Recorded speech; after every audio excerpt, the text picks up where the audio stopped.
Alfa Romeo in Marietta, Georgia, guys. Is the guy that fixed my my car, man. The master mechanic, and you guys have seen Austin there. So what did you end up doing? I mean, I know from start to finish, what did you do to the car?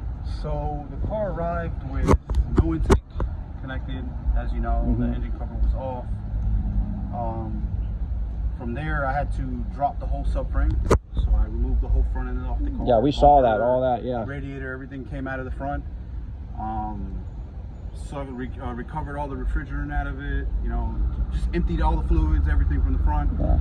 Then the subframe comes down. Your engine in particular was seized, so I had to separate the engine and transmission. In order to do that, normally you would turn the engine and get the torque converter bolts. I had to just kind of pop the torque converter out with the engine and get to each bolt at a time. So I did that. From there, we just made sure everything else was good on the new engine. Now I had two engines with twice the parts, so I had to make sure that the parts that went into your car were the best ones. Yeah. So we did all that. I kind of disassembled as far as, you know, the rear main seal you wanted to get done. We replaced the belt. We put the new spark plugs. We ran new NGK spark plugs like you brought us. Which is I hope they were the right ones. They're the right ones. They actually looked original. Yeah. So yeah, I mean, you found the right ones. Yeah. You found the right part number. You know, then back in.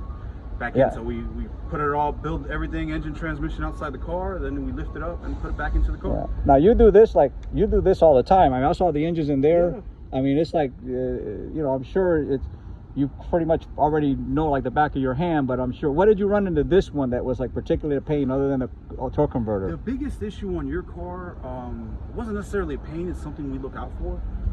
The PCV system on this car is built very terrible.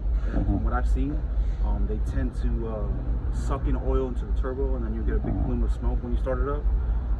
So we saw on yours, on both engines, the used one and the original one, the charge air coolers were filled with oil. Actually, I just lifting one up, I spilled a bunch of oil all over the floor. So a good sign of that is puff of smoke coming out when you start it up. Normally on the driver's side you'll see it, or even when you pull the intake, you'll see like a puddle of oil going into the turbo. So we look out for that once the belt is coming off. And yours, of course, both engines had it.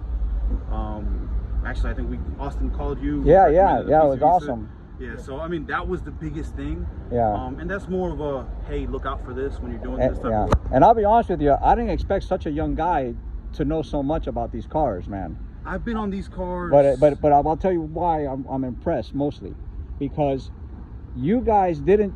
I sent you an engine that was running in a picture, you know, video of that engine, and I thought you were just going to be able to slap it in there and go, but you literally started picking that engine apart, looking for the bad stuff on that engine, and say, hey. You didn't just slap the engine in there, man. You know, which that really impressed me, because I thought it was just like slapping it in, it was ready to go, but that engine needed stuff too. Yeah. You know, so that really was impressed by that, man. That, you know, I was like totally all 100% with you guys here, man. You know, but glad to be able to do the work for you. It was really enjoyed it. It was awesome, man. You know, thanks again. Yes, sir. All right, and thank you again, buddy. Yeah, of course. All right, and I really appreciate you guys, and let me back this thing out without hitting anything.